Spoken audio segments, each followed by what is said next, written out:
Bueno, y continuamos conversando con el doctor Germán Escarrá.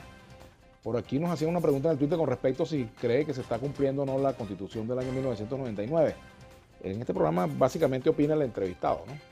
Y de eso se trata. Yo tengo mi espacio para opinar, Sí, no, pero también tenemos pendiente la explicación de la figura del desacato, que del vamos a hacerlo desacato, previamente y luego nos porque metemos con el otro sí, tema. porque hablamos del Sí, del 333 y 333. quedamos como Y en el aire. decía que, bueno, que Sí, el TCJ se puede basar en ese artículo, pero también la Asamblea pudiera llegar a basarse en ese artículo para actuar como actúa. Entonces, ¿cómo se sí. resuelven allí las interpretaciones de este El artículo? tema es que la primacía jurídica y constitucional La la tiene la tiene el sala. Tribunal Supremo de Justicia.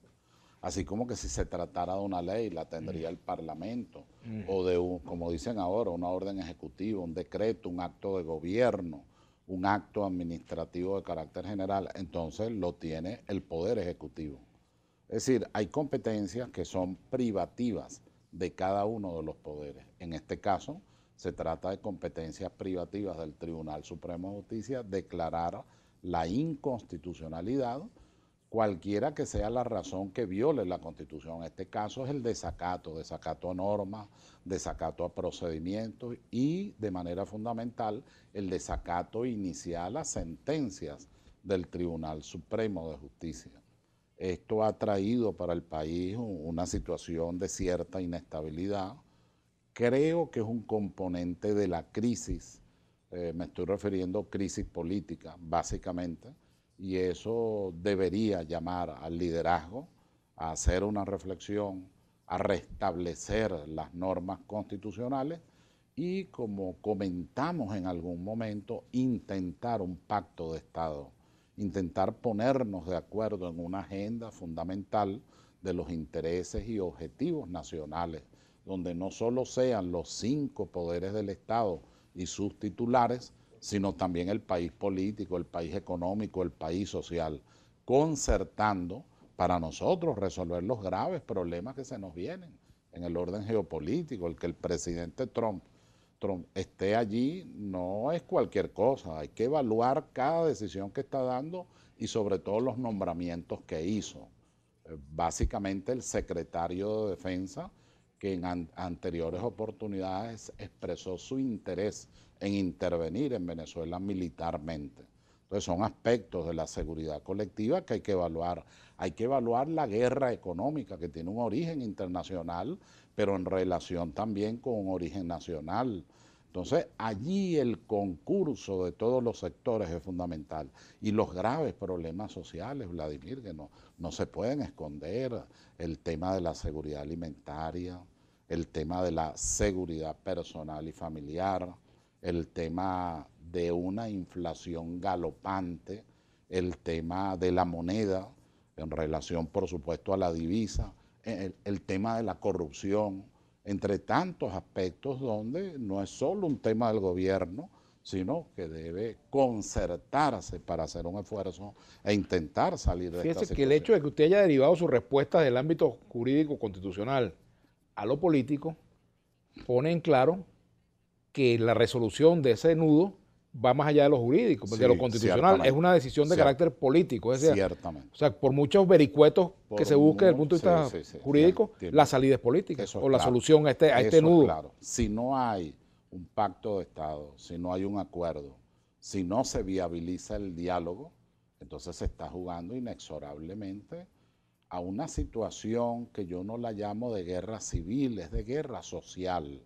El problema central es de orden social y estamos muy cerca, tú lo sabes bien, de situaciones particularmente graves que hay que atender con el mayor cuidado, pero con todos los sectores de la nación. Eso no es una responsabilidad sola del Estado, es una responsabilidad del país, pero tienen que actuar de manera conjunta, entendernos. Ahora, ¿cómo sale? Yo no creo, tú lo acabas de decir ahorita, yo de verdad no creo hasta ahora que exista alguien de la oposición que no rechace las declaraciones del vicepresidente de Colombia, que han perjudicado, como bien lo dijiste tú, en el orden de nuestra identidad, nuestra espiritualidad, de nuestra forma de ser, alteran la relación que nosotros tenemos con Colombia.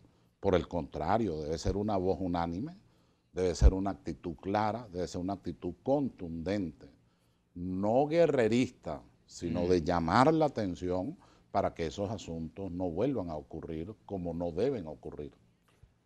¿Quién da el primer paso? Porque es que esto es un problema. Bueno, Fíjese que ahí sí, debo decirte, el presidente es lo que llamaban los romanos un bonus pater familia.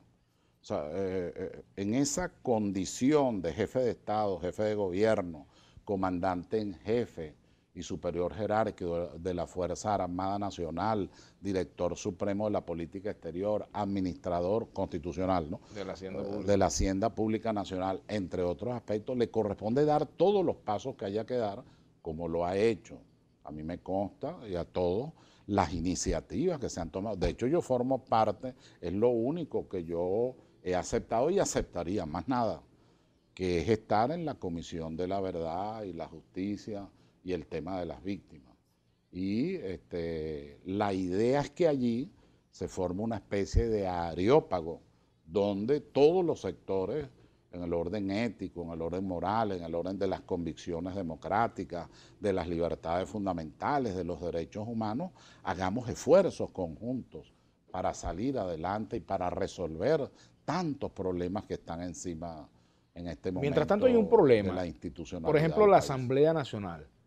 ¿Qué pasa con la Asamblea Nacional? ¿Existe, está en pleno uso de sus facultades la Asamblea Nacional, pleno ejercicio, perdón, de sus facultades? Sí, no.